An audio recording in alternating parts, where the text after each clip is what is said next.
I thought I could come home. You're not welcome here anymore. I'm sorry, you cannot stay here tonight. I've made up my mind. Just one night. No. This is our house. No, this is my house now. I said, this is our house. That key. Where did you get that key? This? It was my grandmother's. My daughter-in-law stopped me in the foyer on Christmas Eve before I could even carry my suitcase upstairs. "Candace, you can stay for dinner," Lauren said, glancing toward the staircase. "But you can't stay overnight. My parents need the guest rooms." I stared at her. My son had personally invited me to spend Christmas morning with them. Then Lauren added the sentence I would remember for a very long time. "This is our house. I need you to respect that." I didn't argue. I didn't raise my voice. I simply looked down at the brass key hanging from her key ring. "All right," I said quietly. "Then there's something I think you should give back to me." She frowned. She had no idea whose house she was standing in. "Before I tell you what happened next, tell me what you would have done in my place." If family stories about dignity, betrayal, and second chances speak to you, please like and subscribe. And leave me a comment telling me where you're watching from and what time it is there. I always love seeing how far these stories travel. 5 years before that Christmas Eve, my son stood in my kitchen with his shoulders slumped so low that he looked 10 years older than his 34 years. Nathan had always been the steady one. Even as a little boy, he was the child who lined up his toy trucks by size instead of scattering them across the floor. He planned everything, saved every birthday dollar, and somehow managed to make adulthood look easier than it was for most people. Until life reminded him that careful people could still fall. The construction company, where he had worked since college, collapsed after a series of lawsuits and unpaid commercial projects. Within 2 months, hundreds of employees lost their jobs. Nathan wasn't responsible for any of it, but responsibility didn't matter much when every bank looked at his shrinking savings account instead of his character. Lauren had just finished graduate school in interior design, and the two of them had finally found the house they wanted to raise a family in, a beautiful colonial home in Richmond with white shutters, a wide front porch, and a maple tree that turned brilliant red every October. They were approved one week, denied the next. I still remember the silence after Nathan slid the rejection letter across my dining table. "They said our debt-to-income ratio changed after I lost the job," he said quietly. Lauren tried to smile. "It's okay," she insisted. "We'll find another place." But I knew that smile. It was the kind people wore when they were trying not to cry in front of someone they loved. After they left that evening, I opened the cedar chest in my bedroom, where Walter and I had kept our financial records for nearly 40 years. My late husband believed paperwork deserved as much respect as photographs. "Pictures preserve memories," he used to say. "Documents protect futures."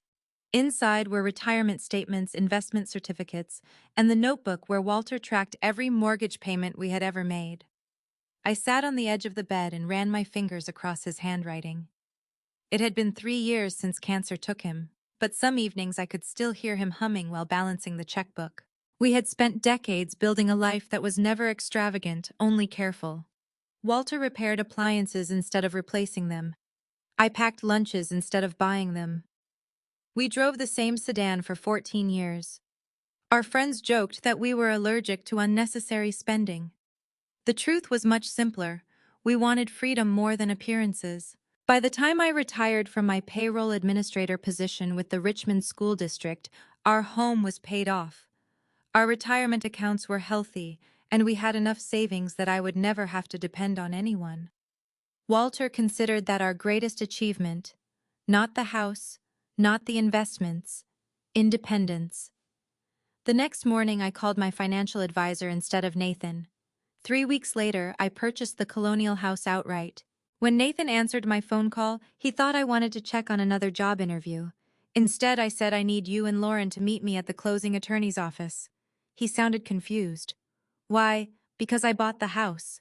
There was a long pause. What I bought it," I repeated. "And I'd like you two to live there." For several seconds, neither of us spoke. Then I heard my son crying. Not loud sobs, just the quiet kind, A grown man tries to hide by clearing his throat. At the closing, Lauren hugged me so tightly I could barely breathe. "I don't know how we'll ever repay you," she whispered. I smiled. "You won't repay me by writing checks," I told her. "You'll repay me by building a peaceful home." Those words mattered to me, because despite what everyone eventually assumed, I never intended the house to be a gift. It was something much more practical. Protection. Rebecca Collins, the attorney who handled the purchase, asked me twice whether I wanted Nathan's name added to the deed. "No," I answered both times. Nathan looked embarrassed. "Mom, I'm not trying to take your house. I know you aren't. Then why not put us on it?" I glanced toward Walter's framed photograph sitting inside my folder. "Because your father spent 40 years teaching me the difference between helping someone and giving away the roof over my own head." Nathan nodded. I understood. Or at least I believed he did. Instead of transferring ownership, we signed a family occupancy agreement. It wasn't complicated. Nathan and Lauren could live in the house as long as they wished. They would contribute a modest monthly occupancy payment far below market rent, along with utilities, insurance contributions, and routine maintenance. Major structural repairs remained my responsibility because I still owned the property. If one day they wanted to purchase it, we could discuss that honestly. Nothing was promised. Nothing was hidden. Everything was written down. Rebecca even joked as she slid the papers across the conference table. "This is probably the healthiest family real estate agreement I've ever seen." Walter would have appreciated that. The first Christmas after they moved in felt magical. Lauren filled the porch with evergreen garlands and handmade wreaths. Nathan built a long farmhouse dining table in the garage. The entire neighborhood smelled like cinnamon because Lauren insisted on baking enough cookies for every house on the block. That evening, she handed me a small wrapped ornament. Inside was a silver key engraved with one word: home. I cried before I even realized I was crying. "You gave us a future," Lauren said.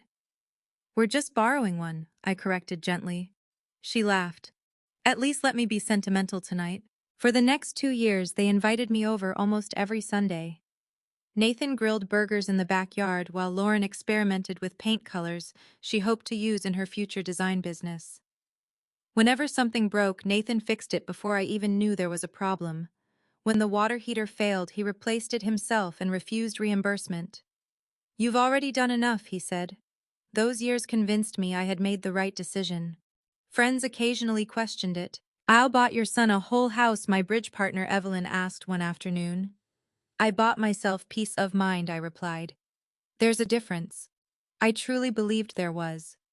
I never wanted Nathan worrying about unstable housing while rebuilding his career. And I certainly didn't want him feeling trapped by impossible mortgage payments during the hardest chapter of his life. Helping him stand back up seemed like exactly what parents were supposed to do. What I didn't understand then was how quietly gratitude could evolve into assumption. Not overnight, not dramatically, just one small sentence at a time. "Our house needs new curtains. Our neighborhood is wonderful. Our equity will probably grow." The language changed so gradually that I barely noticed it. Whenever neighbors complimented the beautiful colonial, Lauren smiled proudly and thanked them. I smiled too. Why wouldn't I? She was making it beautiful. What I failed to notice was that nobody ever heard the full story anymore. The house stopped being described as the home Candace bought for us while we got back on our feet. It simply became our house. At first, I thought that was harmless. Families often shorten complicated stories. But Walter had once warned me about something surprisingly similar. We had been helping his younger brother through a difficult divorce when Walter said, "Be careful, Candy. People rarely become entitled all at once. Entitlement usually arrives disguised as familiarity." Back then I thought he was talking about his brother. Years later I would realize he had also been describing something else entirely.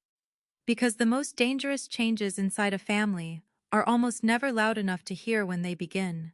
By the third year, the Richmond house no longer sounded like something I owned when Lauren talked about it. It sounded like something I had once helped them obtain. There is a difference between those two things, and I wish I had recognized it sooner. At first the changes were harmless enough. Lauren had always loved decorating. When she painted the dining room a deep blue without asking me, I actually complimented her. "It makes the molding stand out," I said. She smiled. "I knew you'd like it." A few months later, the old living room sofa disappeared. When I asked about it, Lauren explained that she had donated it and bought a cream-colored sectional. "You didn't like the old one anyway, did you?" I hadn't particularly cared about the sofa. It had belonged to the previous owners. "No," I said. "I suppose not. That became our pattern." A light fixture changed, then the guest room carpet, then the landscaping along the driveway. Each decision was small enough that objecting would have made me feel petty. Besides, Nathan and Lauren lived there every day. I didn't. I told myself that making the house their home was precisely what I had wanted. But gradually, Lauren stopped informing me altogether. I would arrive and discover something new. One Sunday, the antique cabinet I had placed in the front hallway was gone. "That was Walter's mother's," I said. Lauren looked genuinely surprised. "Oh, I thought it came with the house. Where is it I sold it?" My stomach tightened. "For how much? $200, I think." I closed my eyes for a moment. That cabinet wasn't particularly valuable. Its significance had nothing to do with money. Nathan immediately noticed my expression. "Mom, I'm sorry. I should have known." Lauren crossed her arms. "I didn't realize we needed permission to replace furniture." "You don't," I said carefully. "But if something belongs to me, I'd appreciate being asked before it's sold." Her face softened. "Of course. I'm sorry." And because she apologized, I let it go. That was another mistake I would understand later. Forgiveness is healthy.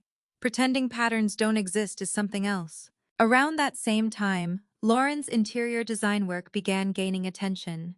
She started with small residential projects, then created a home staging business she called Howard Home and Hearth.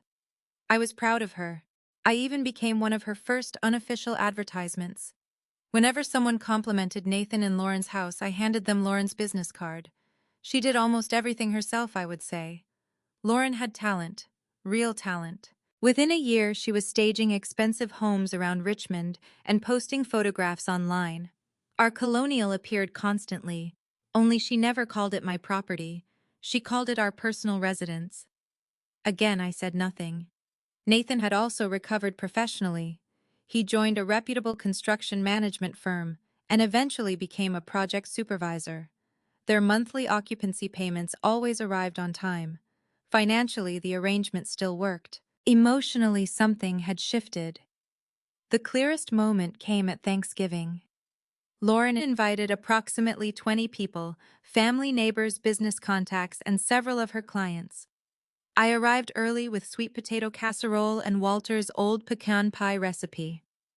While I was arranging serving dishes in the kitchen, I heard Lauren speaking to a couple near the fireplace. The woman was admiring the original hardwood floors. "You two were so smart to buy here before prices went crazy," she said. Lauren laughed. "We got lucky. We worked incredibly hard to buy this place, but it was worth every sacrifice." My hands stopped moving.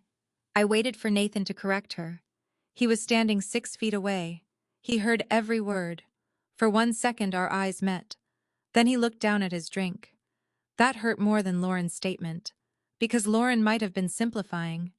Nathan knew exactly what had happened. He knew who had signed the closing documents. He knew who paid the property taxes. He knew whose name appeared on the deed. Yet he remained silent. I could have corrected her myself. Part of me wanted to walk into the living room and say, "Actually, I purchased this house." But imagine how that would have sounded at Thanksgiving. Like a mother demanding applause for helping her son. So I swallowed the words. Later that evening, Nathan followed me onto the back porch. "You okay?" he asked. I pulled my coat tighter around myself. "You heard what Lauren said." He exhaled. "Mom, that isn't an answer. She didn't mean anything by it. She said you two worked hard to buy the house." Nathan rubbed the back of his neck.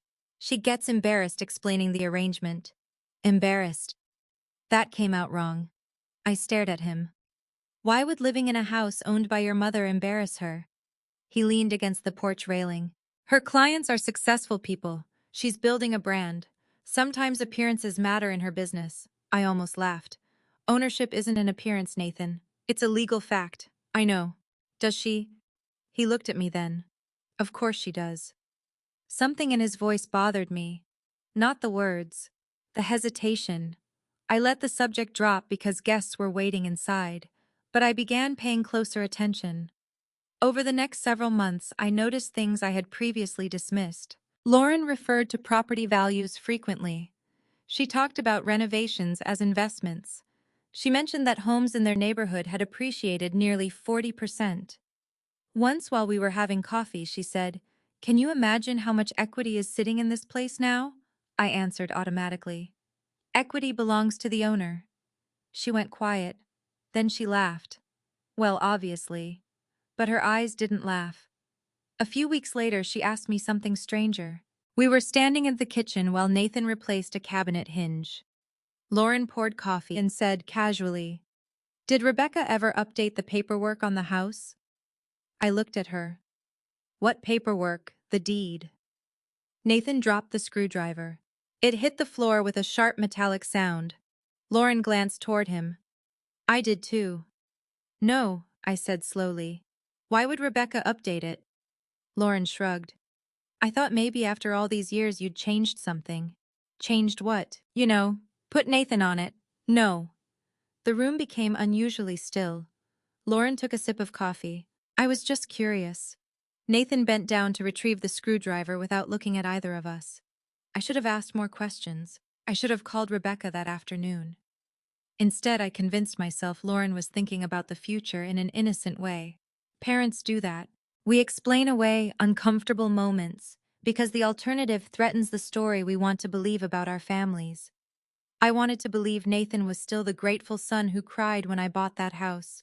I wanted to believe Lauren still remembered hugging me at the closing table. Most of all, I wanted peace, so I ignored the question.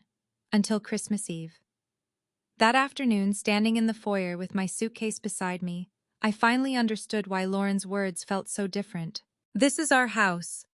She wasn't speaking casually anymore. She believed it. And when I looked at Nathan and saw him unable to meet my eyes, another realization settled over me. Somewhere along the way, my son had stopped correcting that belief. I just didn't know why. Yet.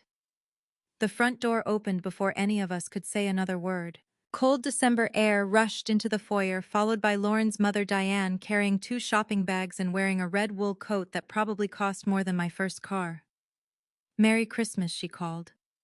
Richard came in behind her with 2 suitcases, then another suitcase, then a garment bag. I looked at the luggage and understood immediately. They weren't staying for one night. Lauren's expression changed the moment she saw them. The tension disappeared from her face, replaced by a bright smile. "Mom, Dad, you made it." She hurried forward and hugged them. I stood 3 feet away with my own suitcase still beside my leg. Diane noticed it. "Oh, Candace, are you staying too?" Before I could answer, Lauren did. "No. Candace is just here for dinner. Just here for dinner." 4 words. They shouldn't have hurt as much as they did. Diane looked confused. "I thought Nathan said everyone was staying." Lauren picked up one of her mother's bags. "We changed things around." I watched her lead Diane toward the staircase. "Your room is ready. I put fresh towels in the bathroom, and Dad's things are in the room across the hall." The room across the hall. My room. Not legally, of course. There was nothing in our occupancy agreement reserving a bedroom for me. But since Nathan and Lauren had moved in, the small downstairs guest room had always been called Mom's room. There was even a photograph of Walter and me on the dresser. I had slept there every Christmas, every Easter weekend, every time a storm made driving back to my condo inconvenient. I looked at Nathan. "Where are my things?" He swallowed. "What things?" "The sweater I left in the dresser. My slippers. Walter's photograph." Lauren answered from the staircase. "I packed everything into a box. It's in the hall closet." Something inside me went very still. Not angry, not yet, just still. Diane glanced from Lauren to me. "Maybe Richard and I could stay at a hotel." "No," Lauren said immediately. "Absolutely not. We planned this." I almost admired the confidence with which she said it. We planned this. Apparently, I had been removed from Christmas by committee. I turned to Nathan. When did you know? His face told me before his mouth did. Mom, can we talk in the kitchen? That depends. When did you know? He lowered his voice. Yesterday. And when were you planning to tell me I was going to call? But you didn't. I got stuck at work. Lauren sighed. Candace, this doesn't need to become a huge thing. I looked at her. A huge thing. It's one night. That's what I thought. She crossed her arms. My parents drove 6 hours. And I was invited. Nathan invited you before we finalized the sleeping arrangements. I turned toward my son. Did you uninvite me? No. Lauren looked at him sharply. Nathan closed his eyes. Mom, nobody is uninviting anybody. I almost smiled at the absurdity. Apparently I'm invited to dinner, but not Christmas morning. Please, he whispered. That one word told me exactly what he wanted. Not justice, not honesty, peace. Nathan had always hated confrontation. As a child, if two friends argued, he apologized to both of them, even when he had done nothing wrong. As an adult, he called it diplomacy. That Christmas Eve, I finally understood what it really was. Fear. Can't you stay at your condo tonight? He asked. Then come back early tomorrow morning. My condo is 40 minutes away. I know. And you asked me to stay. I know. Then why am I the one who has to leave? Nathan glanced toward Lauren. That glance answered everything. Because I was easier. I was the mother who forgave, the widow who didn't want drama, the woman who always said it's fine because keeping the family together mattered more than winning an argument. Lauren knew it. Nathan depended on it. And I had trained them both to expect it. I picked up my purse. All right. Nathan blinked. All right, I'll go. Relief crossed his face so quickly that it hurt. Mom, thank you. I raised one hand. Don't thank me yet. Lauren was standing near the staircase again. I walked toward her. Before I leave, may I ask you something? She stiffened. What? But when you told me this was your house, what exactly did you mean? Her eyebrows drew together. I mean, Nathan and I live here. That isn't what you said, Candace. You said this is our house. I need you to respect that. Richard quietly carried a suitcase toward the stairs, clearly wishing himself invisible. Lauren's cheeks reddened. I don't understand why you're analyzing every word. Because words matter. Nathan stepped closer. Mom, please. I ignored him. Lauren, do you believe you own this house? Silence. Her expression changed. Not guilt. Confusion. Of course we do. I looked at Nathan. He went pale. Lauren continued. I mean, technically, there may still be paperwork because of the way you helped us originally. But Nathan explained everything. What did Nathan explain, Mom? He said quickly. I turned toward him. Not now. The urgency in his voice surprised me. And that was when I knew. Something had happened that I didn't understand. I could feel it. Lauren wasn't simply acting entitled. She had been told something. By my son. I didn't want to expose him in front of her parents. Not on Christmas Eve. So I nodded. Fine. I picked up my suitcase. Nathan followed me outside. Snow had begun falling lightly, dusting the porch railing. Mom, I'm sorry.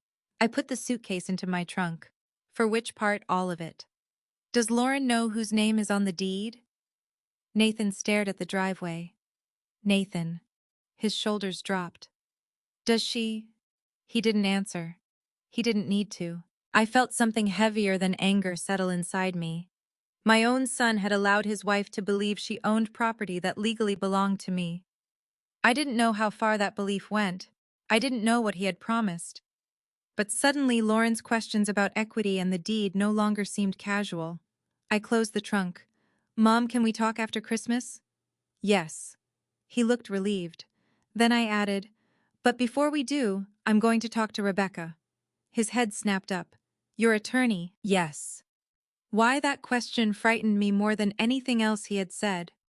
If there was nothing, why would calling my attorney worry him? I studied my son's face.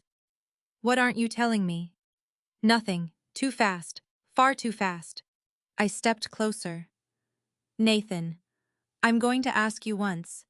Is there anything involving my house that I should know about? No. He hesitated. Then he added, nothing that matters. Those 3 words stayed with me the entire drive home. Nothing that matters. By the time I reached my condo, Christmas music was playing on the radio, and snow was collecting along the sidewalks. I carried my suitcase inside and set it beside the door. For the first time in years, I would wake up alone on Christmas morning. But strangely, that wasn't what frightened me anymore. I walked straight past the Christmas tree and toward the small office at the back of my condo.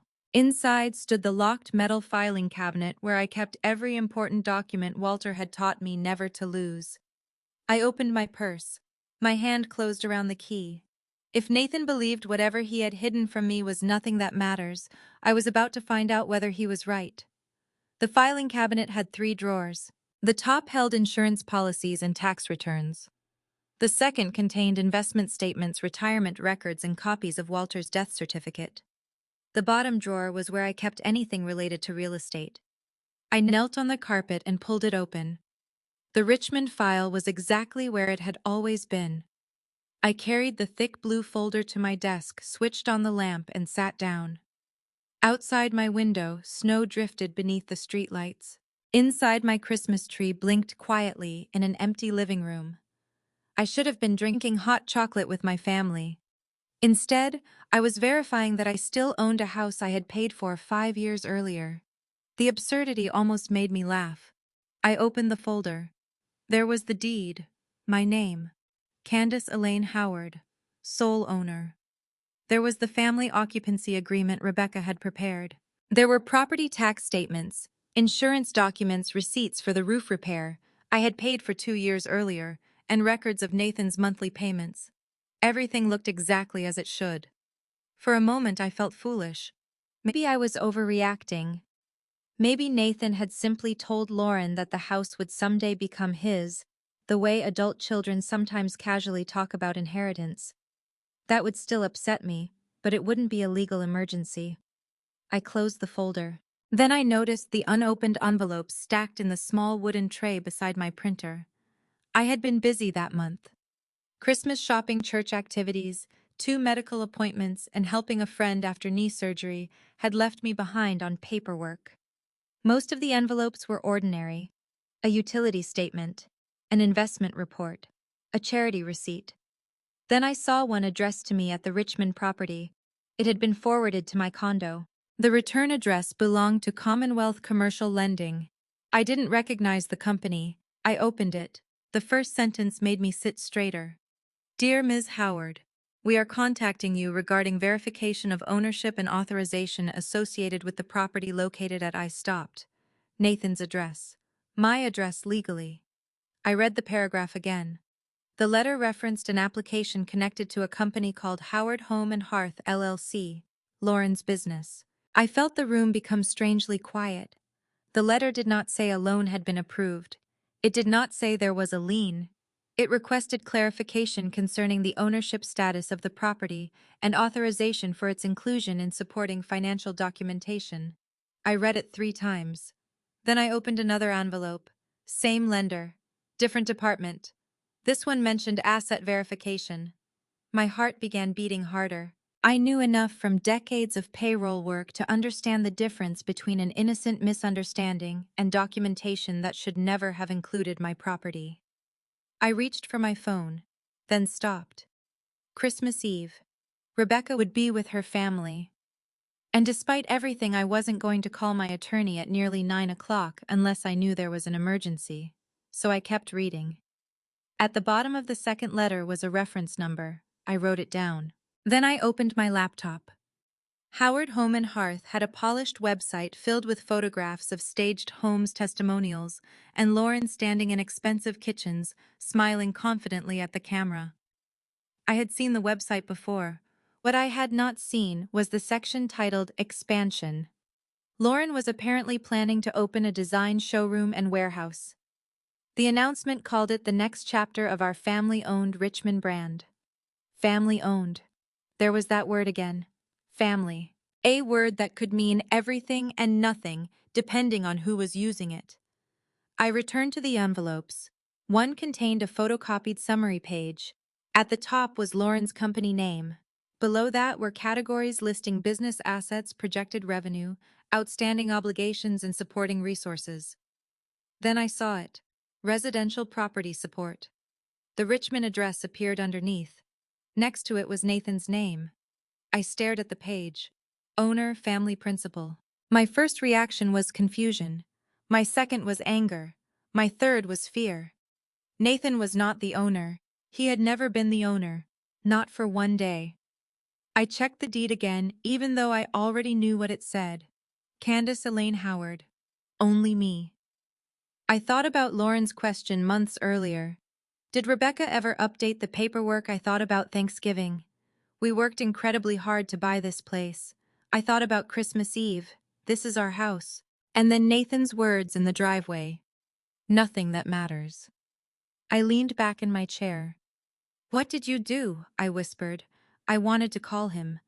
Every instinct in me demanded an explanation, but another voice stopped me. Walter's. Not literally, of course. But after 42 years of marriage, you know what your spouse would say even after they're gone. Walter never made important decisions while angry. Information first, he used to tell me. Feelings second. Decisions third. So I followed his rule. I gathered every letter. I placed them beside the deed. Then I searched my email. The lender's name appeared twice. Both messages had gone into my junk folder. One asked whether I had authorized the use of the property as part of a financial support representation. The other requested confirmation of my relationship to Nathan. I had answered neither. That meant the process was probably incomplete. I felt some relief. Then I noticed an attachment. I opened it. The document appeared to be a preliminary financial summary, not a final loan agreement. I scanned the pages carefully. No forged signature appeared. No document claimed that I personally had signed anything. That mattered. I didn't want to accuse my son or Lauren of something they hadn't done. But the property was still being presented in a way that made Nathan appear to have an ownership interest he did not possess. That was serious enough. I printed everything. The printer sounded unbelievably loud in the quiet condo. Page after page slid into the tray. I arranged them across my desk. Deed. Occupancy agreement. Lender correspondence. Financial summary. Business information. For the first time, I could see the pattern laid out physically in front of me. Lauren needed money for her business. She believed Nathan owned or would soon own the house. Nathan had allowed that belief to continue, and now my property had appeared in financing documents. I still didn't know whether Nathan had actively participated or simply failed to correct Lauren. I didn't know whether Lauren understood that the information was inaccurate. But I knew one thing. Christmas was no longer the real problem. Being told I couldn't stay overnight had humiliated me. This could threaten something Walter and I had spent our entire marriage building. My independence. I placed the papers into a new folder. On the front, I wrote 3 words. Commonwealth Richmond House. Then I set my alarm for 7. Rebecca's office would be closed for Christmas, but I could leave a message asking her to call me the first business morning available. Before going to bed, I walked into the living room and looked at the small tree. Beneath it were gifts for Nathan and Lauren. I had almost left them at the house. Now I was glad I hadn't. My phone buzzed. A text from Nathan. Merry Christmas, Mom. I'm sorry tonight went badly. Please come tomorrow morning. Lauren will calm down. I stared at it for a long time. Then another message appeared. Please don't make any decisions until we talk. That sentence changed something inside me. Nathan knew. Maybe not everything, but enough to be afraid of what I might discover. I typed a response. Merry Christmas, sweetheart. We will talk. Then I added, after I speak with Rebecca. The typing indicator appeared immediately, then disappeared, appeared again, disappeared again. No reply came. I set the phone face down. On the desk behind me sat a deed with my name on it, and a financial document describing my son as something he had never been, the owner. And for the first time since this began, I understood that taking back a key might be the smallest decision I was about to make. Rebecca Collins called me at 8:17 the morning after Christmas. I remember the exact time because I had been staring at my phone since 7. "Merry Christmas, one day late," she said. "Your message sounded serious. I hope it isn't. That usually means it is." Rebecca had been my attorney for almost 15 years. She helped Walter and me update our estate plan when he became ill, handled the Richmond purchase after his death, and later helped me reorganize my trust. More importantly, she knew me well enough to recognize when I was frightened. I explained Christmas Eve first. Not because Lauren refusing me a bedroom had legal significance, but because it explained why I had opened the file. Rebecca listened without interrupting. Then I told her about the letters. Her tone changed immediately. "Do you have them in front of you?" "Yes." "Read me the exact wording." I did. She asked for the reference number, lender name, company name, and every description connected to the property. When I reached the phrase owner, family, principal, she stopped me. "Who is identified beside that Nathan? Not you, no. Does your signature appear anywhere? Not that I can see. Any document claiming you personally guaranteed something? No." She was quiet for several seconds. "That's good." It didn't feel good. How good? Good in the sense that what you're describing doesn't sound like a completed encumbrance against the property. But I want to verify everything before I tell you not to worry. I swallowed. Could they mortgage my house without me? Not legally, based on the ownership structure we created. You are the sole title holder. Nathan and Lauren have occupancy rights under the agreement, not ownership rights. What if someone told the lender otherwise? That could create problems for the application. It doesn't magically transfer your property. I closed my eyes. For the first time since Christmas Eve, I breathed normally. Rebecca continued. "I want copies of everything. I already scanned them. I knew there was a reason I liked you. I emailed the documents while we were still speaking. She promised to review them and contact the lender after confirming the public property records." Rebecca. "Yes, if Nathan did this." "Don't finish that sentence yet." Her answer surprised me. "Why?" "Because right now you know the documents contain inaccurate information. You do not know who supplied it, who understood it, or what representations were made verbally. Facts first. Walter's rule. Information first. Feelings second. Decisions third." "All right," I whispered. "And Candace, yes, don't confront either of them until I call you back." That was harder than I expected. Nathan called twice that morning. I didn't answer. Lauren sent a short message around 11.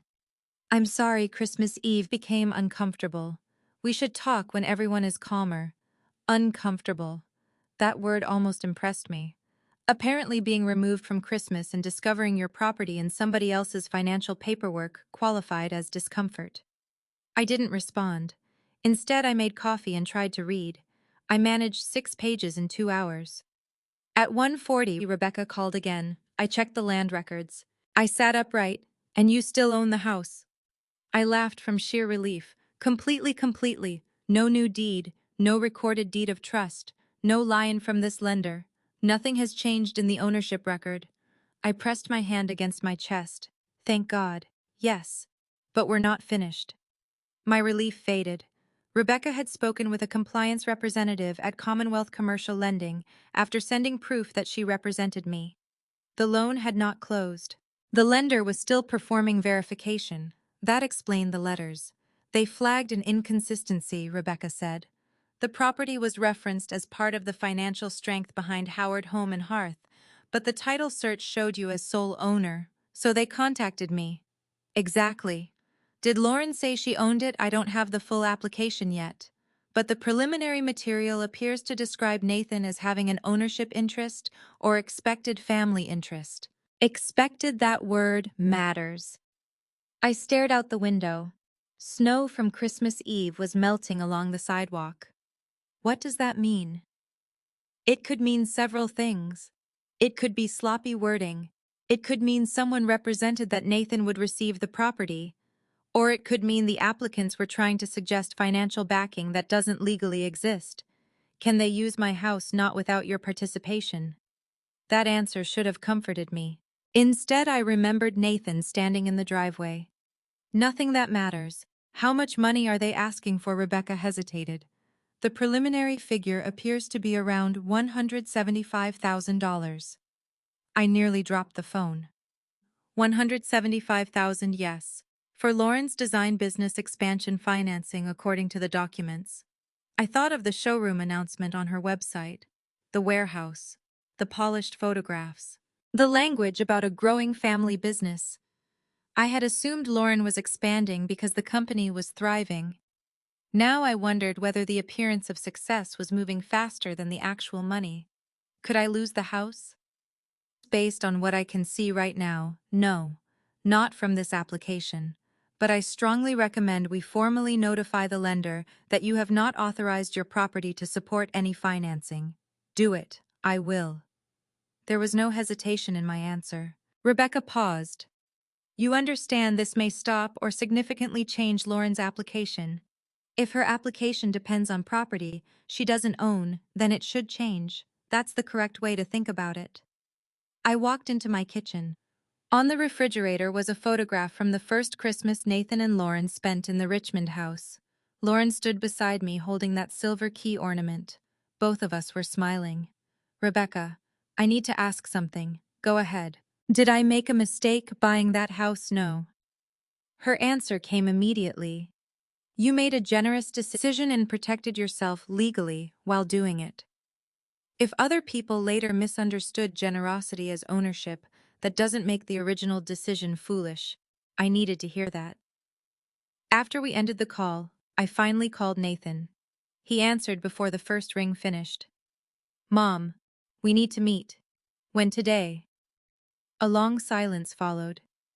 Did you talk to Rebecca? Yes. Another silence. What did she say? That I still own the house? Of course you do. His answer came too quickly. Then why are you nervous? I'm not nervous. Nathan. He sighed. Lauren's business situation is complicated, so there is a situation. I didn't say that. You didn't have to. He was quiet. I continued. Rebecca confirmed there's a financing application for approximately $175,000. Nothing. Nathan. Yes. Did you know? Another pause. Yes. The word landed harder than I expected. I gripped the edge of the kitchen counter. Did you know my house was mentioned? I knew the address was included. Included as what? It's difficult to explain over the phone. Try. Mom, nobody was going to take your house. That isn't what I asked. He exhaled sharply. I thought we had time to straighten it out. Straighten what out? Silence. I felt my heartbeat in my throat. Nathan, did you tell Lauren that house belonged to you? No. Did you tell her it belonged to me? That hesitation was enough. I closed my eyes. Come to my condo at 4. Can Lauren come? No. Mom, I need to hear the truth from my son before I hear anyone else's version. He didn't argue. All right. After we hung up, I returned to my office and placed the deed occupancy agreement and lender correspondence on the dining table. At exactly 4, Nathan knocked. When I opened the door, he looked exhausted. He saw the documents immediately. Mom, before you say anything, I need you to understand something. I stepped aside and let him enter. No, Nathan. I closed the door behind him. For five years I've been understanding everyone else. I pointed toward the chair opposite mine. Today you're going to help me understand exactly what you've been hiding. And judging by the fear on my son's face, I knew the answer was going to hurt. Nathan sat across from me at the dining table where he had eaten hundreds of meals over the years, but that afternoon he looked like a stranger waiting for a verdict. Between us lay the deed, the occupancy agreement, and the lender correspondence. He stared at the papers. I stared at him. Start at the beginning, I said. Nathan rubbed both hands over his face. Lauren's business isn't failing. I didn't say it was. I know. But I need you to understand that first. Then explain it. He leaned forward. Howard Home and Hearth grew faster than she expected. She started with staging and consultations, but now builders want her handling model homes. She has contracts she can't fulfill without more inventory storage employees and a showroom. And that requires $175,000 approximately. I folded my hands. Does she have it? No. Do you? No. Then why is she expanding? Nathan looked frustrated. Because sometimes businesses borrow money to grow. I understand borrowing, Nathan. I spent 37 years processing payroll and benefits. What I don't understand is why my address appears in her financing documents. He looked down. There were discussions about financial backing. From whom? Us. You don't own the house. I know. Then what exactly were you backing? He pushed his chair away from the table slightly. Mom, nobody intended to put a mortgage on your property without permission. That sentence is doing a lot of work. His jaw tightened. The lender wanted evidence of stability, assets, resources. Lauren listed the house because it's where we live. That isn't what Rebecca found. He said nothing. The paperwork identifies you as an owner or family principal. I didn't write that phrase. Did you correct it? Silence. I leaned forward. Did you correct it? No. There it was. Not fraud. Not a forged signature. Something quieter. Cowardice. How long have you known Lauren believes you have an ownership interest in that house? Nathan stared at his hands. A while. How long, Mom? How long? He finally looked up. Years. I felt as though someone had removed the air from the room. Years. It wasn't supposed to become this. What was it supposed to become? He stood and walked toward the window. Lauren hated feeling like we were living on your charity. Charity. That's how she saw it. She pays less than half the market rent, lives in a mortgage-free house, and has had 5 years to rebuild financially. I called that helping. I know. Did you? Yes. Then why didn't you remind your wife? He turned around. Because every time I did, we fought. I almost laughed. So you solved that by letting her believe something untrue. I didn't exactly lie. You stopped correcting a lie because the truth was inconvenient. He flinched. I hated seeing him hurt. But I hated even more that part of me still wanted to rescue him from the consequences of his own choices. What did you tell her? I asked. Nathan hesitated. I told her you'd probably transfer the house eventually. My fingers tightened around the edge of the table. Probably. She asked what the long-term plan was. And you answered for me. I thought someday it might happen. Did I ever say that? No. The word was barely audible. I looked at Walter's photograph on the bookshelf. My husband had warned me about dependence. I had protected the deed. I had protected my savings. What I hadn't protected was the story Nathan told inside his own marriage. When did the business loan enter this? I asked.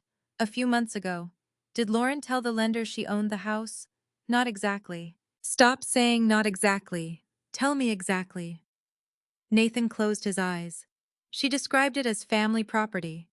The consultant preparing the application asked whether we had ownership or expected ownership. Lauren said yes. And you were there, yes. You let her say it, yes. My voice dropped. Why? He sat again. Because I thought if the lender needed something formal, I could talk to you. I stared at him. You thought I would guarantee $175,000. I thought maybe there would be a way. A way involving my house. He didn't answer. That silence broke something in me. I thought about every sacrifice Walter and I had made, every packed lunch, every postponed vacation, every year we drove an old car because retirement mattered more than appearances. Nathan knew those stories. He had lived them. And still somewhere in his thinking, my security had become available capital. When exactly slowly did my future death become part of your financial plan? Nathan's face changed. Mom. I'm serious. It isn't like that. Lauren believes she will own the house someday. You allowed her to believe it. Now the house appears in documents supporting her business. So tell me, when did something I might leave behind after I die become something you could use while I'm still alive? His eyes filled. I never thought of it that way. That's the problem. He lowered his head. For several seconds neither of us spoke. Then he began crying. Quietly. The same way he had cried 5 years earlier when I told him I had purchased the house. Only this time I didn't reach across the table. I messed up, he whispered. Yes. I kept thinking I could fix it before you found out. Yes. Lauren doesn't understand the legal side. She understands enough to ask about the deed. He wiped his face. She thinks you were always planning to give me the house, because you told her that. I implied it. That distinction may make you feel better. It doesn't make me feel safer. Nathan nodded. I gathered the lender papers. Rebecca is notifying Commonwealth that I have authorized nothing. His head rose. That could kill the expansion. If the expansion requires pretending your wife has access to my property, then it deserves to die. Lauren is going to lose it. That is not my responsibility. He stood again. You're right. The lack of argument surprised me. Then he said something that made my stomach tighten. There's one more problem. I waited. Lauren invited 2 potential private investors to the house tomorrow night, for what she wants backup financing in case Commonwealth doesn't approve enough. I stared at him. Do they believe you own the house? I don't know exactly what she told them. Nathan. She used the house in her presentation. Photos, property value, our lifestyle, the whole thing. My anger sharpened. She is presenting my property as evidence of her financial success. She calls it part of the family story. I stood. No. Mom, no. I spent Christmas Eve being told I wasn't allowed to sleep in my own property because your wife needed to demonstrate that it belonged to her. Now I discover she's using that same illusion in front of lenders and investors. What are you going to do? I looked at the brass key on my own key ring. The same key that had opened that front door for 5 years. I'm going to attend dinner. Nathan went pale. She didn't invite you. I put the documents into my handbag. I didn't invite my house into her financing presentation either. Please don't humiliate her. I looked directly at my son. I'm not interested in humiliating anyone. Then why go? Because I am done allowing silence to turn someone else's assumption into my obligation. He stared at me. I softened my voice. Nathan, you spent years avoiding one difficult conversation with your wife. Look where that brought us. His shoulders fell. What are you going to say? The truth. Just like that, just like that. I walked him to the door. Before he left, he turned around. Mom. Yes, I really am sorry. I believed him. That was what made everything harder. I know you are. Can you forgive me? I looked at my son. The boy I had raised, the man I loved, and the adult who had betrayed my trust without ever convincing himself he was betraying me. Eventually, I hope so. His eyes dropped. But forgiveness comes after truth, Nathan. Not instead of it. He nodded and left. I watched his car disappear down the street. Then I returned to the dining table and called Rebecca. Tomorrow evening, Lauren planned to convince investors that Howard Home and Hearth was backed by a prosperous family with valuable property behind it. And for the first time, the actual owner of that property was going to be sitting at the table. The next evening, I parked half a block from the Richmond house and sat in my car for nearly 5 minutes before getting out.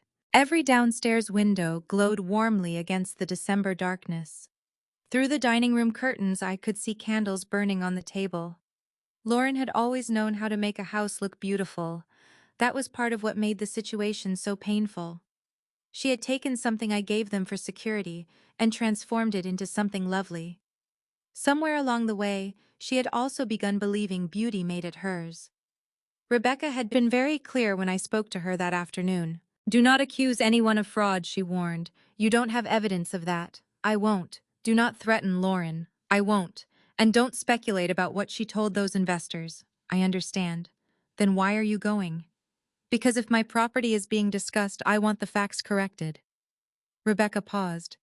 That, she said, is reasonable. I carried a slim folder containing only 3 documents: a certified copy of the deed, the occupancy agreement, and Rebecca's written confirmation that I had not authorized the Richmond property to support Lauren's financing. Nothing more. I wasn't going there to destroy my daughter-in-law. I was going there to stop pretending. Nathan opened the door before I knocked.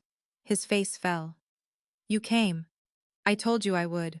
Lauren doesn't know. That was your decision. He glanced behind him.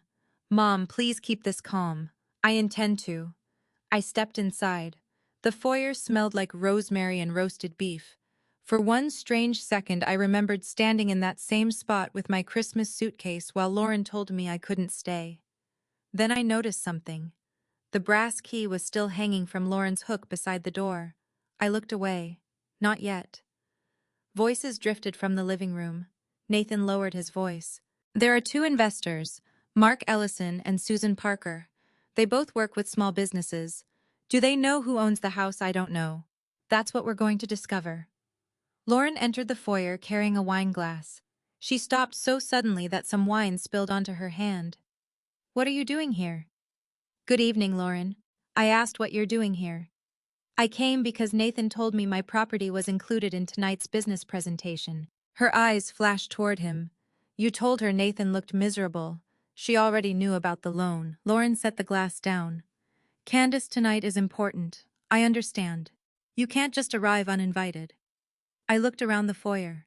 2 nights earlier, she had told me I wasn't allowed to stay because it was her house. Now she was telling me I couldn't enter because I wasn't invited. I won't interfere with dinner, I said. But if this property is discussed, I will correct any misunderstanding about ownership. There is no misunderstanding. Good. Then we shouldn't have a problem. Before she could answer, a woman entered from the living room. She appeared to be in her early 50s, dressed professionally, but comfortably. Lauren. Everything okay? Lauren forced a smile. Of course. Susan, this is Nathan's mother. Not Candace. Not the woman who owned the house. Nathan's mother. Susan extended her hand. Nice to meet you. You too. Lauren added quickly. Candace used to live nearby, so she drops in occasionally. I almost corrected that strange introduction, but there was no need. Not yet. We moved into the living room. Mark Ellison stood near the fireplace studying photographs of Lauren's design projects. Lauren's presentation materials were arranged across the coffee table. I recognized photographs of the house immediately. The renovated kitchen, the dining room, the backyard patio, the staircase. My property had become a portfolio. Dinner remained surprisingly civil. Lauren discussed contracts, revenue projections, and expansion plans. I said almost nothing. I could see why investors liked her. She was articulate, prepared, passionate. For a moment I felt proud of her despite everything. Then Mark asked the question I had been waiting for. The business has grown quickly, but expansion at this level requires stability. You mentioned the family's real estate position earlier. Lauren nodded. Yes. He gestured around the dining room. And owning a property like this mortgage-free certainly strengthens the overall picture. My fork stopped halfway to my plate. Nathan closed his eyes. Lauren answered before either of us spoke. We've been very fortunate. That was enough. I placed my fork down. Excuse me. Everyone looked at me. Lauren's expression hardened. I kept my voice calm. There seems to be a misunderstanding. Mark frowned. About what? This house. Lauren whispered Candace. I opened my handbag. Mark looked between us. I'm sorry. I thought Nathan and Lauren owned the property. They don't. The room became silent. Not dramatic movie silence, real silence. The kind where you suddenly notice the refrigerator humming in the next room. Susan looked at Nathan. Is that correct? Nathan swallowed. Yes. Lauren pushed her chair back. This isn't relevant. Susan's expression changed. If the property was presented as part of your financial strength, it is relevant. It's family property. No, I said gently. It's my property. Lauren glared at me. I removed the certified deed from the folder and placed it on the table. I purchased this house 5 years ago. Nathan and Lauren live here under a family occupancy agreement. I am the sole legal owner. Mark picked up the copy. His eyes moved across the page. Then he looked at Nathan. Your name isn't on this. No. Susan turned toward Lauren. Did you represent to us that you owned the home? Lauren's face reddened. I said it was part of our family assets. That phrase implied an available financial interest. I never said we were mortgaging it. That isn't the point, Susan replied. I almost felt sorry for Lauren. Almost. She looked suddenly smaller at the table she had decorated so carefully. I leaned forward. I want something understood. Everyone looked at me. I am not here to interfere with Lauren's business. I have no opinion about whether you should invest in it. Lauren blinked. I am here only because my property appeared in financial discussions without my authorization. I won't allow anyone to make a decision based on an assumption that Nathan or Lauren can offer this house as security. Susan nodded slowly. That's entirely reasonable. Mark returned the deed to me. Thank you for clarifying. Lauren stood. I think we should end dinner. Neither investor argued. Within 15 minutes, coats were collected and polite goodbyes exchanged. At the door, Susan shook my hand. You did the right thing correcting the record. Lauren heard her. I saw it in her face. After the door closed, the house became quiet again. Nathan remained beside the fireplace. Lauren stood in the center of the living room staring at me. Then something in her snapped. You couldn't wait, could you? I didn't move. You wanted to embarrass me. No. You sat there through dinner waiting for your moment. I sat there waiting to see whether the truth would be told without me. Her eyes filled with angry tears. You ruined everything. No, Lauren. I placed the deed back into my folder. If your opportunity depended on those people believing you owned something you didn't, then I didn't ruin it. You've never wanted me to succeed. That is simply not true. You handed us this house and then kept your name attached so you could control us forever. Nathan stepped forward. Lauren, stop. She turned on him. No. I'm tired of living like we're children waiting for permission. Then she looked back at me. You act like this house is some sacred thing only you understand. Nathan told me years ago that you were transferring it to him. My eyes moved slowly toward my son. Nathan went completely still. I had known he allowed Lauren to assume the house would someday become his. But her wording was different. Not probably. Not eventually. Transferring it. Lauren wiped her cheek. He said it was already decided. I looked at Nathan. Is that true? His face told me there was another conversation we hadn't finished. And suddenly the most important document on that dining table wasn't the deed. It was the lie my son had been living inside for 3 years. For several seconds nobody moved. Nathan stood beside the fireplace with one hand resting against the mantel. Lauren was crying now, though I couldn't tell whether the tears came from anger, humiliation, or fear. I remained at the dining table with the folder closed in front of me. Is that true? I asked again. Nathan looked at Lauren, then at me. Not exactly. I almost laughed. There were those words again. Not exactly. The phrase people use when the truth is close enough to hurt, but inconvenient enough to soften. Then tell me exactly, I said. Lauren wiped her face. You told me she was transferring the house. Nathan shook his head. I said she probably would. No, you didn't. Lauren. You said your mother bought it temporarily because we couldn't qualify for financing. You said once we were stable she'd put your name on the deed. Nathan's shoulders dropped. I felt anger rise inside me, but underneath it was something worse. Understanding. For days I had viewed Lauren's behavior through one simple lens. Entitlement. She had behaved as though she owned my house. She had removed my belongings from the guest room. She had excluded me from Christmas morning. She had allowed lenders and investors to associate the property with her family's financial strength. None of that was acceptable. But now I understood that her belief hadn't grown entirely from imagination. My son had fed it. I turned toward Lauren. Why didn't you ever ask me? Her expression hardened again. Why would I? Nathan is your son. I assumed he knew what you intended. You asked me about the deed. Yes. And when I told you Nathan wasn't on it, why didn't you question him? I did. I looked at Nathan. He said nothing. What did he tell you? Lauren laughed bitterly. He said you were cautious, that you were taking your time, that after Walter died you became nervous about financial decisions. The words hit me like a slap. Excuse me. Nathan stepped forward. Mom, I never meant. You used your father's death to explain why I hadn't given you my house. I didn't say you were incapable. You told your wife grief made me hesitant. I was trying to avoid another fight. There it was again. The explanation for almost everything Nathan had done. Avoiding a fight. I stood. Do you know what your problem is? He looked at me. You are so afraid of disappointing someone in the moment that you create a bigger disappointment for everyone later. Nathan lowered his eyes. Lauren folded her arms. At least now you understand why I thought the house was ours. I understand why you believed Nathan expected to receive it. That's the same thing. No. My answer was immediate. It is absolutely not the same thing. She stared at me.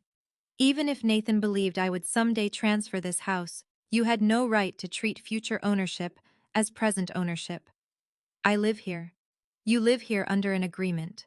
For 5 years. And during those 5 years, I paid the property taxes and major repairs while charging you far less than market rent. Lauren's face reddened. So now you're keeping score. No. I'm correcting the score you invented. Nathan whispered. Mom. I held up my hand. No, she needs to hear this and so do you. I looked at Lauren. You had every right to be angry with Nathan if he misled you. You had every right to want a home that belonged to you.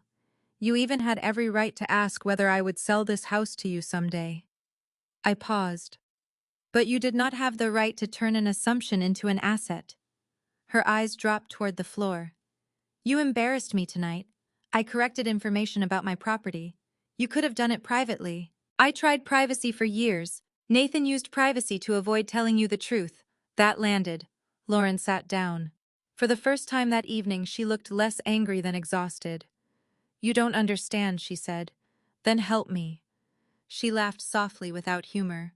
I hated this arrangement from the beginning. That surprised me. You hugged me at closing. Because I was grateful. Those things can coexist. She nodded. They did. Her voice became quieter. Every time someone complimented the house, I remembered I didn't own it. Every renovation felt like I was decorating someone else's life. Every month we sent that occupancy payment, I felt 30 years old again, asking someone's mother for permission. I listened. Not because she was right. Because I wanted the truth. Lauren continued. My parents thought Nathan bought this house. Why? She hesitated. Because I told them he did. I closed my eyes briefly. Why would you do that? Pride. At least she answered honestly. My sister bought her first house at 28. My parents talked about it constantly. Then Nathan lost his job and suddenly we were living in a house his mother bought.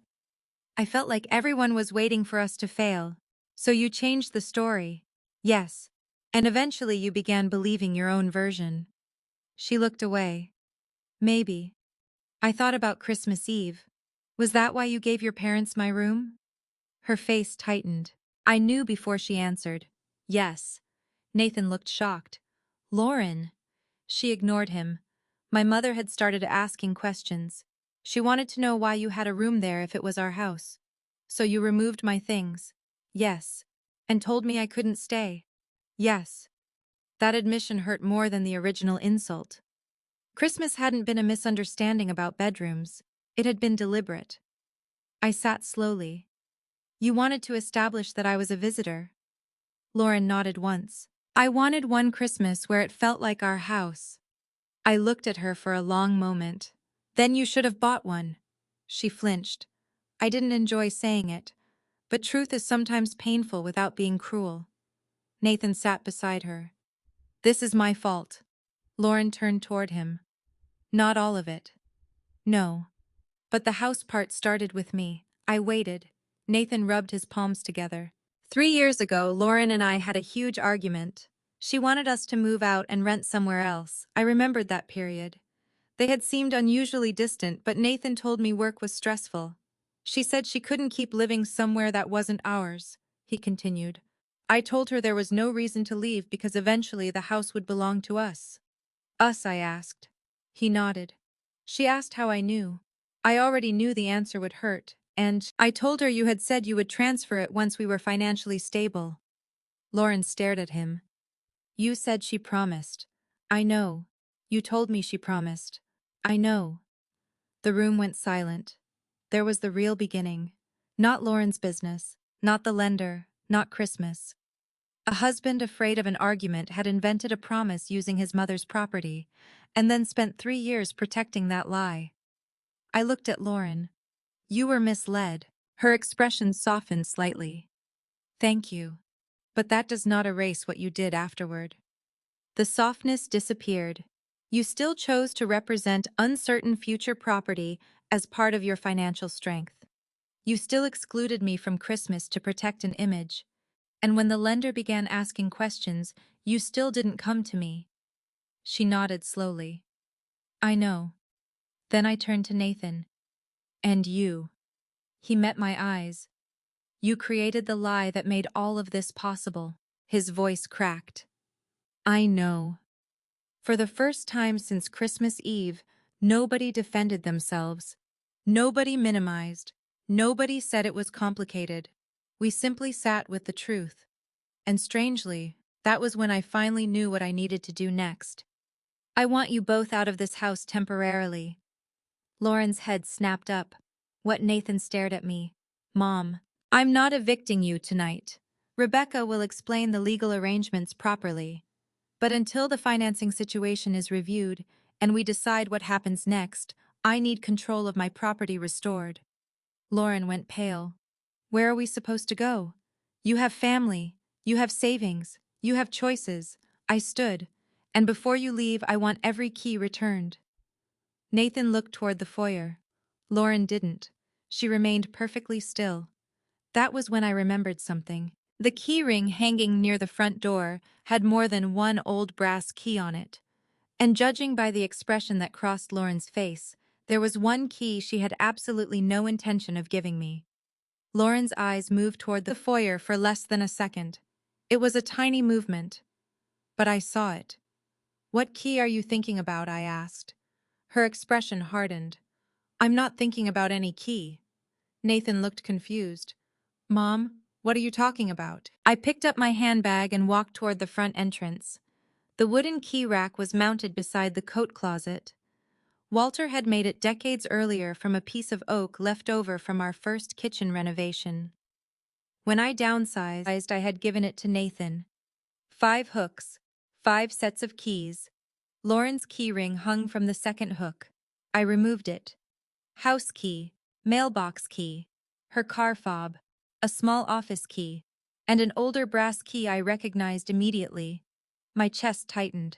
That belongs to Walter's workshop. Nathan stepped closer. The building out back. Yes. The detached workshop sat behind the garage at the edge of the property. Walter had loved woodworking, and when I purchased the Richmond house, the workshop had been one of the reasons I chose it. It gave me somewhere to store tools, furniture, and several boxes I couldn't fit into my condo. After Nathan and Lauren moved in, Nathan occasionally used the space for repairs, but it remained mine. I looked at Lauren. Why do you have this? She crossed her arms. Nathan gave it to me. He shook his head. I don't remember doing that. You did years ago. For what? So I could get some staging furniture. I remembered allowing her to borrow 2 side tables. Once. Why did you keep the key? Lauren shrugged. It was convenient. That word again. Convenient. So many boundaries disappear because ignoring them is convenient. I removed the brass key from her ring and placed it in my pocket. Lauren stared at me. You're really doing this? Yes. Taking everything back. No. I met her eyes. I'm taking back what was never given away. Nathan lowered himself onto the bench beside the door. Mom, do we really have to leave for now? How long until Rebecca and I finish reviewing the property arrangement and Lauren's financing situation? Lauren laughed bitterly. So your lawyer is running our lives now. My lawyer is protecting my property because the 2 people I trusted to respect it stopped doing that. She looked away. Nathan nodded slowly.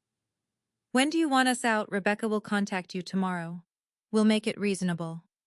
Lauren looked surprised. You're not making us leave tonight. Of course not. I wasn't interested in revenge. I didn't want them frightened or homeless. I wanted clarity. There is a difference. Nathan stood. We can stay with Diane and Richard for a while. Lauren said nothing. I could see how much she hated the idea. Not because her parents were unkind, because moving into their home would expose the very dependency she had spent years hiding. I almost felt sorry for her. Almost. Then I remembered my belongings packed into a closet. so she could convince those same parents that I was merely a visitor. Tomorrow afternoon, I said I'll come by to inventory anything belonging to me. Lauren's head lifted. You think we're going to steal from you? No. Then why inventory? Because assumptions are what got us here. She had no answer. I left shortly afterward. The drive back to my condo felt different from Christmas Eve. Then I had driven home humiliated. Now I felt exhausted but clear. The next morning, Rebecca prepared a temporary written arrangement. Nathan and Lauren would vacate the house within 10 days, while we reviewed the occupancy agreement. They could take everything they personally owned. Nothing about the arrangement prevented them from returning later if we reached a new agreement. Rebecca emphasized that we were not treating them like criminals. We were resetting boundaries. Nathan signed without argument. Lauren waited 2 days, then she signed too. On the third afternoon, I returned to the Richmond house. Boxes filled the living room. For the first time, the beautiful rooms Lauren had designed looked temporary. Nathan was packing dishes. Lauren was upstairs. I'm going to check the workshop, I told him. He nodded. I haven't been in there for months. I crossed the backyard. The December air was cold and damp, and dead leaves gathered along the fence. Walter's workshop stood exactly as I remembered it. Small windows, dark green door, brass lock. I inserted the key. The door stuck before opening with a groan. The smell hit me first. Wood, dust, machine oil. For one impossible second, I expected Walter to be standing at his workbench. My eyes filled. Hello, sweetheart, I whispered. Most of the room contained storage, old dining chairs, Christmas decorations, boxes from my former house. Walter's tools still hung along one wall. Then I noticed his desk. I hadn't seen it since moving to the condo. It sat beneath a canvas drop cloth in the back corner. I pulled the cloth away. Dust floated through a shaft of afternoon sunlight. Walter had owned that desk since before Nathan was born. I remembered him sitting there writing household budgets, birthday cards, and notes he sometimes tucked into my lunch bag. I opened the first drawer. Pencils, receipts, an old tape measure. The second drawer contained photographs. Nathan at 6 holding his first baseball glove. Nathan graduating college. Walter and me standing beside our first house. I sat in the chair. Grief is strange. It can sleep inside you for years and wake because of something as ordinary as handwriting. I ran my fingers along the desk. That was when I noticed the bottom drawer didn't close properly.